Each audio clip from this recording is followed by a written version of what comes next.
سرمایہ دارانہ نظام اور اشتراکی نظام کو بیان کیا تھا کہ دنیا کے اندر سوویت یونین سے پہلے اور سوویت یونین تک جو بھی نظام معیشت تھا، اکنامکس تھا، اس کا سارا دار و مدار اشتراکیت پر تھا. یعنی پورے لوگ اپنے انویسٹمنٹ ایک جگہ ایک کمپنی قائم کر کے کرتے تھے، اس سے منافع حاصل کرتے تھے. اس میں پھر ان لوگوں نے اپنے آپ کو رشوت خوری، تباہی، بربادی انہوں نے مسلط کیا، جس کی وجہ سے وہ نظام معیشت تباہ و تاراج ہو کر کے رہ گئی. جب 1857 کے بعد دوسری سپر طاقت ابھر کر کے آئی، انہوں نے اپنے آپ کو سرمایہ دارانہ نظام معیشت انہوں نے پیش کیا کہ تمام کی معیشت کو ایک جگہ کیا جائے، ایک کے ہاتھ میں تمام اکنامک پاور کو رکھا جائے، وہیں سے پوری دنیا پر لیڈ کیا جائے. تو یہ سپر پاور طاقت بننے کے بعد تمام لوگوں کی اکنامک حالات کو انہوں نے اپنے انڈر میں لیا اور انہوں نے اپنا ورلڈ بینک قائم کیا. پھر اس کے تحت پوری دنیا کے اندر جتنے ممالک سے تمام کنٹریز کو یہ حکم دیا کہ آپ اپنے تمام بینکس کا تعلق ہمارے ورلڈ بینک سے کنیکٹ کرو، ورلڈ بینک کے ساتھ تال میل رکھو، جس کی وجہ سے پوری دنیا کے لوگ اپنے بینکنگ سسٹم، اپنی نظامی مالیات کو انہوں نے عالمی معیشت سے کنیکٹ کیا. یہاں تک کہ ہندوستان بھی ریزرو بینک آف انڈیا یا SBI، یہ سب کے سب وہیں سے کنیکٹ ہے. اس پر تو بعد میں بات کروں گا، لیکن آج میں صرف اور صرف اس سے پہلے جو نظام معیشت میں نے پیش کیا تھا، آج میں صرف اس نظام معیشت، موجودہ نظام معیشت کی جو تباہی آئی ہے اس کے تعلق سے میں بیان کرنا چاہ رہا ہوں اور قرآن اور احادیث کو ریلیٹڈ اس سے بیان کرنا چاہ رہا ہوں کہ آخر اللہ تبارک و تعالیٰ نے کہا کہ جو نظام معیشت، جو بھی اکنامک پاور اگر سود پہ قائم ہے، انٹرسٹ پہ قائم ہے، وہ نظام معیشت ہمیشہ کے لیے تباہ و تاراج ہو جاتی، برباد ہو جاتا. اور یہ اللہ کا قانون رہا ہے اور اللہ تبارک و تعالیٰ ہی جانتے ہیں آخر جو بھی چیز کو وہ حرام کرتے ہیں ان کی حقائق کو مد نظر رکھتے ہوئے ہمیشہ کے لیے حرام کر دیتے ہیں. ایسا نہیں کہ اللہ تبارک و تعالیٰ نے ایک وقت اس کو حلال کیا پھر بعد میں حرام کر دیا، ایسا نہیں ہے. قرآن ایک ایسا رولز ہے جو قیامت تک کے لیے وہ لاہ عمل ہے. تو اللہ تبارک و تعالیٰ نے اسی چیز کو کہا کہ چاہے دنیا میں کہیں پر بھی سودی نظام ہو، انٹرسٹ کا نظام کہیں پر بھی ہو، وہ ایک وقت تباہ و تاراج ہو جائے گا. یہی حال سوویت یونین میں جو اشتراکی نظام معیشت میں ہوا، وہاں پر بھی یہی پوزیشن رہی، جس کی وجہ سے وہ نظام تباہ و تاراج ہو کر کے رہ گیا. پھر دوسرے نظام معیشت جو انہوں نے پیش کیا اشتراکی نظام معیشت کے بعد، سرمایہ دارانہ نظام معیشت، ان میں بھی اسی چیز کو سب سے زیادہ ہائی لائٹ کرنا شروع کیا، یعنی رشوت، سود، انٹرسٹ کو زیادہ بڑھایا. یہ بڑھانے کی وجہ سے آج بھی پوری دنیا کے اندر نظام معیشت بگڑا ہوا ہے، یہی وجہ ہے. اور اللہ تبارک و تعالیٰ نے کہا جن لوگوں نے اس چیز کو بنیاد بنایا، بیس بنا کر کے آگے بڑھنے کی کوشش کیا، اور یاد رکھو وہ معاشرہ تباہ ہو جاتا. اللہ کا بھی کہنا یہی ہے کہ جو لوگ نیچے والے کو دباتے چلے جائیں گے اور اوپر والے آگے بڑھتے چلے جائیں گے، جب نیچے حصہ کمزور ہو جائے گا تو معاشرہ کبھی سدھر نہیں سکتا. معاشرہ اسی وقت سدھر سکتا ہے جب اوپر والے صحیح ہونے کے ساتھ ساتھ نیچے پورے ایک لیول ایکول ہو، تبھی معاشرہ سدھر سکتا ہے. ایسا نہیں کہ معاشرے کے اندر غربت، افلاس بہت زیادہ پھیلے ہوئے ہو اور ان کو سودی نظام میں اس طرح جکڑ دیا گیا ہو جس سے تمام پیسے ان سے لے کر کے اوپر والے لوگ آگے بڑھتے چلے جائیں، تو وہ معاشرہ کبھی سدھر نہیں سکتا. وہ ہمیشہ حد سے زیادہ وہ لوگ تنگ حالی کے شکار ہوتے چلے جاتے ہیں. اسی لیے بہت سے لوگ عام میں یہ مشہور ہے کہ لوگ غریب در غریب ہوتے جا رہے ہیں. جو غریب عام پاپولیشن ہے وہ غریب در غریب ہوتے جا رہے ہیں، اور جو مالدار ہے وہ اور ان کی پیسے کے اندر اضافہ ہوتا جا رہا ہے. منٹوں میں، سیکنڈوں میں ملین ٹریلین کی طرف وہ اپنے سرمایہ کاری کرتا چلا جا رہا ہے. اس کا مین وجہ، ان کی بیسک وجہ یہی ہے کہ یہ نیچے والوں سے پیسے کو کھینچ کر کے اوپر کو لے کر چلے جاتے اور اوپر والا ہائی لائٹ ہوتا چلا جاتا، اور یہ اپنے آپ کو، یہ سرمایہ دارانہ نظام سب سے زیادہ اپنے آپ کو پاورفل کیا، جس کی وجہ سے پوری دنیا کے اندر تباہی آتی چلی گئی. تو اللہ تبارک و تعالیٰ نے کہا اے مسلمانوں، تم اگر تم بہترین مومن بننا چاہتے ہو تو یربی صدقات، تو صدقہ کیا کرو، یمحق اللہ الربا، ربا کو چھوڑو، سود کو چھوڑو، انٹرسٹ کو چھوڑو، یوزری کو چھوڑو، تبھی تم کامیاب ہو سکتے ہو. اسی کو سود کو عربی میں ربا کہا جاتا. اللہ تعالیٰ نے کہا یمحق اللہ الربا، ربا کو اللہ مٹاتا ہے. یربی صدقات، صدقات کو بڑھوتری عطا کرتا. تو ربا کا مطلب ہے سود. اسی کو اردو میں سود کہہ لیں گے، انگلش میں انٹرسٹ کہہ لیں گے، اور جو ہے یوزری بھی کہتے. تو یہ ساری چیز ہے. اور اسی کو اللہ تبارک و تعالیٰ نے دوسرے قرآن کی آیت میں دوسری جگہ کہا کہ یا ایھا الذین آمنوا اتقوا اللہ وذروا ما بقی من الربا، کہ اے مسلمانوں تم ربا کو چھوڑ دو. اے ایمان والو ربا کو چھوڑو، اور جو ہے تم اگر ربا کو نہیں چھوڑتے ہو فاذنوا بحرب من اللہ ورسولہ، تم تو گویا تم اللہ اور اس کے رسول کے ساتھ جنگ کر رہے ہو، اعلان جنگ کر رہے ہو. تو پتہ چلا گیا اللہ تبارک و تعالیٰ، حالانکہ بہت سے گناہ ہیں دنیا میں، ہر قسم کی گناہ موجود ہے، کسی گناہ کے بارے میں اللہ تعالیٰ یہ نہیں کہا کہ اگر تم جو ہے زناکاری بدکاری کرو گے تو گویا اللہ اور اس کے رسول کے ساتھ جنگ کر رہے ہو، تم دوسرے اور کام کر رہے ہو تو اس کے اللہ اور اس کے رسول کے ساتھ جو ہے اعلان جنگ کر رہے ہو. ایسا نہیں کہا. لیکن سود ایک ایسی چیز ہے، اس کے بارے میں کہا کہ اگر کوئی شخص سود لیتا ہے، سود کھاتا ہے، سود کے کاروبار کرتا ہے، سود کے جو ہے لکھنے پڑھنے کا کام کرتا ہے، گویا وہ اللہ اور اس کے رسول سے جنگ کا اعلان کر رہا ہے. تو یہ اللہ تعالیٰ نے جو ہے بہت ایک ڈائریکشن جو ہم سب کو دیا ہے کہ بہترین زندگی گزارنا اگر چاہتے ہو، تم سرمایہ دارانہ نظام بہترین لے کر کے چلنا چاہتے ہو، تو تم کو اسلامک اکنامک پر آنا پڑے گا، تبھی تم سکسیسفل ہو سکتے ہو. اور اگر تم اسلامک اکنامکس پہ نہیں آؤ گے، اسلامک بینک کاری پر نہیں آؤ گے، تو تم کبھی کامیاب نہیں ہو سکتے. اس کی وجہ اللہ تبارک و تعالیٰ نے کہا کہ اسلامی شریعت کے اندر جو ہے بہت سی مسائل ایسے ہیں جس میں اللہ تعالیٰ، اور دوسری جگہ اللہ تعالیٰ خود کہتے ہیں احل اللہ البیع وحرم الربا، کہ اللہ نے بیع کو حلال کیا، خرید و فروخت کو حلال کیا، اور ربا کو حرام کیا. تو خرید و فروخت کرتے ہیں وہاں پر بھی منافع آتا، اور ربا سے جو سود آتی اس کو بھی نفع بولتے. لیکن اس کے باوجود اللہ تبارک و تعالیٰ نے کہا احل اللہ البیع وحرم الربا، اللہ نے بیع کو حلال کیا اور ربا کو حرام کیا. حالانکہ ادھر سے بھی فائدہ ہے ادھر سے بھی فائدہ ہے، لیکن اللہ تعالیٰ کہتے ہیں بیع جو ہے حلال ہے اور ربا حرام ہے. یہ چیز لا کر کے اللہ تعالیٰ نے بتا دیا کہ مسلمانوں ترازی طرفین کے ساتھ جو تم کر رہے ہو معاملہ، یہ تمہارے واسطے فائدہ مند ہے، اس کے اوپر تم سکسیسفل ہو سکتے ہو. اگر تم کسی قسم کی دھوکہ دھڑی کرتے ہو یا کسی ظلم کے تحت ناجائز کسی سے فائدہ حاصل کرنا چاہتے ہو، اور کوئی پست انسان جو اپنے آپ کو معاشی لحاظ سے بہت سے زیادہ نیچے گرا ہوا ہے، اس کو جو ہے تم سود در سود لے کر کے ان سے تم فائدہ حاصل کرنا چاہتے ہو، تو یاد رکھو گویا تم معاشرے کو تباہ و برباد کر رہے ہو. تو یہ سودی نظام اللہ تبارک و تعالیٰ جو ہمیشہ سودی نظام کے بارے میں کہا اس کو مٹاؤ، ختم کرو. اور اس کے برخلاف اللہ کے رسول نے کہا کہ ہم اس نظام کو ختم کرنے کے لیے آئے ہیں. میں نے حجۃ الوداع کے آخری وہ حدیث لا کر کے میں نے بتایا کہ اللہ کے رسول جناب محمد رسول اللہ صلی اللہ علیہ وسلم نے یہی فرمایا کہ اس زمانے میں مکہ کے سرزمین کے اندر بھی وہی حال تھا کہ وہاں پر بھی جو ہے سود لیا جاتا تھا. اگر کسی سے 100 روپے لیا جاتا تھا اس کے بدلے میں جو ہے 110 روپے واپس کیا جاتا تھا، اور باضابطہ اس کا معاہدہ کیا جاتا تھا کہ اگر 100 روپے آپ کو میں دے رہا ہوں، اس کے بدلے میں آپ 1 مہینے کے بعد آپ 110 روپے آپ ادا کریں گے. تو گویا 110 روپے یہ جو ہے 100 روپے ادا کرنے کے بعد، یہ راس المال یہ پرنسپل ادا کرنے کے بعد جو 10 روپے ادا کر رہے ہیں، یہ سود ہے، یہی جو ہے یوزری ہے، اور یہی جو ہے انٹرسٹ ہے. یہ لینا حرام ہے یہ معاہدے کے ساتھ. لیکن دوسری جگہ اللہ کے رسول نے فرمایا ان خیارکم احسن القضاء، اگر تم جو ہے تم اس قسم کے تو معاہدہ نہیں کیے، البتہ تم جو ہے 1 مہینے کے واسطے کسی سے قرض لیے تھے، وہ قرض لینے کے بعد تمہارا کام ہو گیا، اب تم وہ 100 روپے ادا کر رہے ہو پلس اس کے اوپر سے 10 روپے اور دے رہے ہو. گویا پہلے معاہدہ نہیں ہوا تھا، اب 10 روپے اوپر سے ایکسٹرا دے رہے ہو. اللہ کے رسول نے کہا کہ یہ بہتر ہے. اگر معاہدہ نہ ہو، کسی قسم کی جو ہے کمیشن کی بات نہ ہو تو یہ صحیح ہے. اور اگر کمیشن کی بات آ جاتی ہے، فیصد کی پرسنٹیج کی بات آ جاتی ہے، اتنے پرسنٹیج آپ کو فلاں تاریخ تک دینا ہے، تو یہ سود ہے.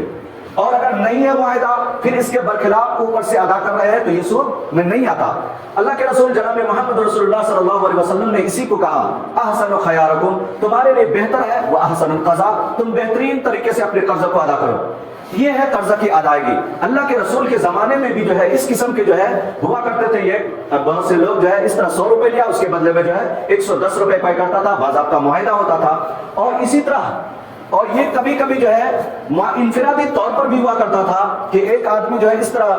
سودی پہ کاروبار کرتا، اور کبھی اجتماعی طور پر بھی کیا کرتا تھا. یہ اسٹاک مارکیٹنگ سسٹم جو آج چلا ہے، یہ اس زمانے میں بھی اس کا رواج تھا کہ تمام اہل عرب عرب لفظ اگر بولا جاتا ہے تو ایک صحرا نشین مانا جاتا کہ وہ لوگ بہت غریب تھے، ایسے تھے ویسے، لیکن اس وقت ان لوگوں کے اندر جو ہے مشترک جو ہے سودی نظام بھی سسٹم تھا۔ اس وقت تمام لوگ اپنے پیسے کو اکٹھا کرتے تھے، اس پیسے کو جو ہے وہ ملک شام لے جاتے، وہاں سے سامان کو خرید کر کے پھر مکے کے اندر لا کے بیچتے تھے، پھر مکے سے پھر پیسے کو اکٹھا کیا جاتا تھا۔ تمام کے تمام ہر قبیلے کے اندر جوائنٹ اسٹاک مارکیٹنگ تھا، کمپنی قائم کر کے رکھا تھا، یہ جو ہے اپنے پھر قبیلے سے لے کر کے پیسے پھر یمن کی طرف آ جاتے تھے۔ اسی کو قرآن کریم نے کہا لِإِلَافِ قُرَيْشٍ إِلَافِهِمْ رِحْلَةَ الشِّتَاءِ وَالصَّيْفِ، جب گرمی کی موسم ہوتی تھی تو یہ لوگ یمن کی طرف جو ہے ہجرت کرتے تھے، اور جب موسم سرما کا تھا تو ملک شام کی طرف جو ہے یہ لوگ جو ہے ہجرت کرتے، وہاں سے جو ہے یہ لوگ کاروبار کیا کرتے، وہاں سے قافلہ آتا، ساز و سامان خرید کر کے لایا جاتا اور یہاں پر جو ہے فروخت کیا جاتا، اسی طرح یہاں کے سامان کو لے جا کر کے وہاں پر فروخت کیا جاتا، اس میں جو بھی منافع آتا تھا یہ سب آپس میں ڈیوائڈ کر لیتے تھے۔ تو اس کو جو ہے اس میں جو ہے شامل کرنے کے لیے اپنے راس المال کو یہ لوگ کیا کرتے تھے، ایک دوسرے سے قرض لیتے تھے اور اس قرض کے بدلے میں اس کو جو ہے سود ادا کیا جاتا تھا۔ تو گویا جو نظام سسٹم اگر ایک آدمی کر رہا ہے مفرد نظام سسٹم، یعنی اس میں بھی یہ لوگ جو ہے سود لیا کرتا تھا، یا انفرادی طور پر ہو یا اجتماعی طور پر ہو، تو یہ صورت پہلے اہل عرب میں بھی موجود تھی اور اب بھی یہ چیز موجود ہے۔ تو پہلے کچھ آج کل کے روشن خیال لوگ جیسے آکسفورڈ ہارورڈ یونیورسٹی کے پڑھے ہوئے لوگ جو اکنامک میں اچھے خاصے جو ہے پاور رکھتے ہیں اور اچھے خاصے ماہر بھی ہے، تو ایسے لوگ آج کل یہ کہتے ہیں کہ اس زمانے میں پریشانی تو یہ تھی وہ لوگ بھوکے تھے، ننگے تھے، کپڑے نہ تھے، جس کی وجہ سے ان سے اگر سود لیا جاتا تو اللہ تعالیٰ نے اس کو حرام کرا دیا۔ آج کے زمانے میں ایسا کون ہے؟ ہر انسان جو ہے آج کھاتا پیتا انسان ہے، ہر انسان کے پاس کپڑے ہیں، ہر ایک کے پاس کھانے ہیں۔ آج کل جو بھی جو ہے کاروبار کرتا، بینک سے لون لیتا، یہ سب اپنے تجارتی کاروبار کرتا، اس سے جو ہے پھر اس کو سود پے کرتا ہے۔ تو آج تو ماحول الگ ہے، لہٰذا آج حرام نہیں ہونا چاہیے۔ تو اس کے تحت جو مفتی تقی عثمانی صاحب چیف جسٹس آف پاکستان، انہوں نے جواب دیا، کہا کہ بھائی جو چیز حرام ہے اللہ کا حکم جہاں پہ حرمت کا آ گیا وہ ہمیشہ کے لیے حرام ہو جاتا۔ اب ایسا نہیں کہ اہل عرب کے واسطے وہ حرام ہو اور اس حالات کے تحت حرام ہو، اب جو ہے یہ حالات بہت سدھر گیا، اب جو ہے حرام نہیں ہوتا، اب بھی حرام ہے وہ، چاہے وہ اجتماعی طور پر ہو تو بھی حرام، انفرادی طور پر ہو تو بھی حرام، غریب سے لے کر کے جو ہے امیر بنا جائے تو بھی حرام، امیر سے لے کر کے امیر بنا جائے تو بھی حرام، ہر صورت میں حرمت ہے۔ اور مجمع فقہ اسلامی جدہ جو تمام تقریباً جو ہے 54 مسلم کنٹریز کے جو فقہا ہیں، بڑے بڑے مفتیان کرام، انہوں نے اس مسئلے پر بالاتفاق رائے یہی کہا کہ سود کے بارے میں ہر حال میں حرام ہے، چاہے وہ کسی بھی کنٹری سے تعلق رکھتا ہو وہ ہر حال میں حرام ہوگا۔ تو تمام بینکنگ سسٹم آج سود پر ہے، انٹرسٹ پہ ہے، تو یہ نظام ایسا ہے جو انسان کو تباہ و تاراج کر دیتی، اور اس میں جو ہے کس کو فائدہ ہوتا؟ جو مالدار ہے وہ آگے بڑھتے چلے جاتے اور کبھی ان کا بھی دیوالیہ ہو جاتا، اس ٹائم پہ یہ پریشان ہو کر کے ادھر سے ادھر بھاگ جاتے۔ تو پریشانی سب سے زیادہ اس کو ہوتی جو 5,000 10,000 20,000 1 لاکھ 2 لاکھ 4 لاکھ کے جو بینکنگ سسٹم میں ہے، جڑے ہوئے ہیں، کنیکٹ ہے، اور جو کروڑوں کو لے کر کے دوسری جگہ چلے جاتے، یہ جتنے 1000 2000 5000 10 لاکھ تک یہ بینک میں جو رکھتے ہیں، اور جب بینک کا دیوالیہ ہو جاتا، تباہی آ جاتی، اس ٹائم پہ جو لوگ بڑے ہیں وہ تو دوسری جگہ چلے جاتے، اور جو یہ غریب لوگ ہوتے ان کو پریشانی آ جاتی، اس ٹائم پہ ان کو جو ہے بہت پریشانی آتی، تو یہ چیز تباہی کی طرف لے جاتی ہے۔ اسی کو اللہ تبارک و تعالیٰ نے کہا کہ یہ سود ہمیشہ تباہی کی طرف لے جانے والی ہے۔ لہٰذا یہ کہنا کسی روشن خیال کا کہ پہلے زمانے میں جو ہے یہ حرام تھا اب حرام نہیں ہونا چاہیے، یہ ایسے ہی ہے۔ بہت سے لوگوں نے سوال اٹھایا کہ جس طرح خنزیر پہلے جو ہے حرام تھا اور اب بھی حرام ہے، لیکن خنزیروں کی پالن پوشن جو ہو رہا یہ نالیوں میں گندگیوں میں ہوتی، جس کی وجہ سے حرام قرار دیا۔ جیسے انما حرم علیکم المیتۃ والدم ولحم الخنزیر وما اہل بہ لغیر اللہ، کہ خنزیر کیوں حرام ہے؟ یہ خنزیر اس واسطے حرام ہے کہ یہ جو ہے غلیظ جگہ پرورش ہوتی ہے، غلاظت کھاتے ہیں، اس وجہ سے یہ حرام ہے۔ لیکن آج کل کے موجودہ نظام جو ہے ان کی پرورش کا بہت ہائی کوالٹی ہے، جس میں ہر قسم کی پروٹین ان کو دیا جاتا، اس کو بہترین طریقے سے اس کی پرورش ہوتی، جہاں پر گندگی اور غلاظت کا کوئی جو ہے شائبہ تک نہیں ہے، تو وہاں تو حلال ہو جانا چاہیے خنزیر۔ لیکن اللہ تعالیٰ اس کے باوجود کرے نہیں، چاہے یہ کتوں بھی بہترین طریقے سے ان کو پرورش دیا جائے، ان کو ہر قسم کی بہترین تطہیر پاک چیز کھلایا جائے، اس کے باوجود یہ خنزیر جو ہے حرام ہوتا۔ اسی لیے اللہ نے اٹل قانون دے دیا، انما حرم علیکم المیتۃ والدم ولحم الخنزیر وما احل بہ لغیر اللہ،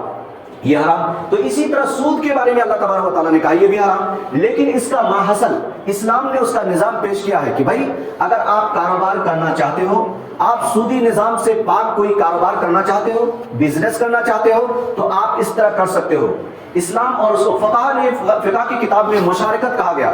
شرکت کے ساتھ، مطلب 10 آدمی ہے، 10 آدمی نے 1 لاکھ روپے 10 لاکھ جمع کیا، اس کے بعد اس کے ذریعہ وہ بیع و شراء کیا، اس کے جو منافع آیا وہ منافع آپس میں ڈیوائڈ کر لیا، وہ منافع ڈیوائڈ کیا تو صحیح ہے۔ اسی طرح وہ منافع اگر نہیں ہوا اور جو ہے کمی آ گئی، کسی قسم کی نقصان ہو گیا، کاروبار سکسیس نہیں ہوا، تو اب یہ جو ہے نقصان ہوا تو سب کو ہوگا،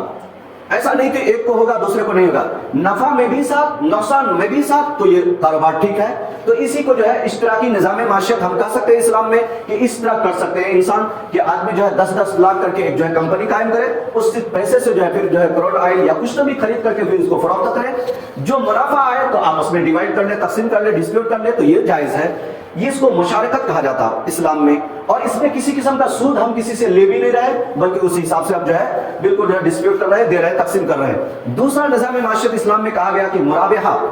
نفع میں شرکت ہو۔ نفع میں شرکت کا مطلب یہ ہوتا کہ انسان کوئی جو ہے اگر ایک کمپنی قائم کیا، انہوں نے کہا کہ جو ہے میں پیسے لگاؤں گا، اور اس کے بدلے میں کسی نے کہا کہ میں مشینری خرید کر کے لگانا چاہتا ہوں، ایک کاروبار کرنا چاہتا ہوں، لیکن ہم کو ایک مشین ہونا ہے، میرے پاس پیسے نہیں ہے، تو اب جو ہے اس زمانے میں اگر کہا جائے کہ بھائی ایک اگر کمپنی قائم ہے 10 آدمی کا ہے، جس میں تقریباً 10-10 لاکھ روپے کا جو ہے جمع کر کے رکھا ہے، 1 کروڑ کی ہے، تو وہ جو ہے 50 لاکھ کی اگر کسی نے مشینری خرید کر کے دے دیا، لگا کر کے دیا، پھر اس کے بعد اس کو جو ہے 1% مقرر کر کے دیا کہ اس کا آپ کو کرایہ ادا کرنا پڑے گا، تو اس کو مرابحہ کہا جاتا،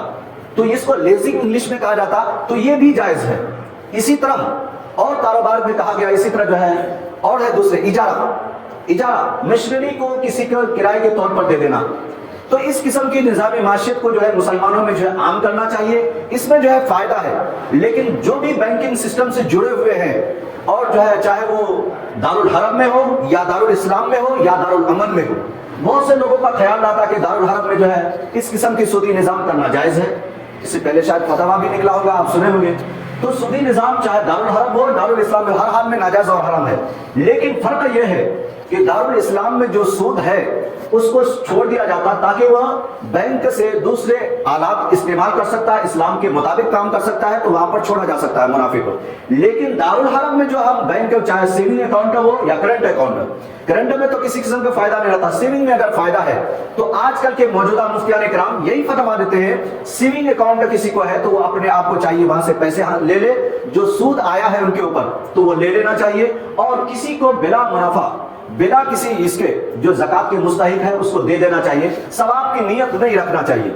تو یہ اسلامی نظام معیشت یہ کہتے ہیں کہ بھائی آپ اپنے نظام معیشت کو سدھار سکتے ہیں، چاہے مشارکت کے ذریعے ہو، اسی طرح لیزنگ کے ذریعے ہو یا مرابحہ کے طریقے سے ہو، اور اس پر جو ہے تفصیلی بات ہو سکتی ہے، بہت مختصر وقت ہے کہ میں یہاں اتنا کھل کر کے بھی بات نہیں کر سکتا، لیکن اس نظام معیشت کے اندر ہر ایک کو ایک برابری دیکھا گیا ہے، اور نظام معیشت کو ایک دوسرے کے ہاتھوں میں جاتا ہوا دکھ رہا ہے، لیکن ایسا نہیں ہے کہ پوری دنیا کی جو ہے نظام معیشت ایک آدمی کے قبضے میں ہو اور وہ جس طرح چاہے پوری دنیا پر جیسے چاہے نقل کر سے، ایسا نہیں ہوتا اسلامی معیشت میں۔ اسلامی معیشت میں کبھی آج پیسے ایک کے پاس رہتا، کبھی پیسے دوسرے کے پاس چلا جاتا، یہ ڈسپیوٹ ہوتا چلا جائے گا، اور اللہ تعالیٰ نے کہا کہ یہ پیسہ کیا ہے، یہ ہاتھ کا میل ہے، جب چاہے آتا ہے اور جب چاہے چلا